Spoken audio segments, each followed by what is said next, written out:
रातिरे माँ पाखरे शोइथिला 4 मासर शिशु कन्या आउ हठात से कांदी उठिथिला किंतु केही किछि बुझी पारि नथिले काहेकि ना निदरे शोइथिबा शिशुटीर कोन जे होइथिबो से कथा किए बा जानिबो। माँ पुणी थरे कांदुथिबा झियोटीकु शांत करी सुआई देइथिला हेले माँ कोन जानिथिला ता कळ एपरि खाली होई जिवो बोली।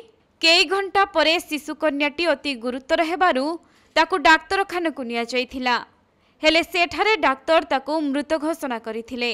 रातिरे कोनोसी एक विषाक्त साप कामुड़िथिबारु शिशुटीर मृत्यु होइथिबा डाक्तर परिवार लोकंकु जणाइथिले। तेबे एभली दुखद घटना घटिछि आनंदपुर थाना अंतर्गत रटुआ गाँव रे। सेही गाँवर चंदन माझीको झियो पिहु माझी घरे रातिरे माँ पाखरे शोइथिला हेले सर्प दंशनरे एपरि एक कुनी झियर जीवन चलीजिवो ताहा केही भी भाबि नथिले।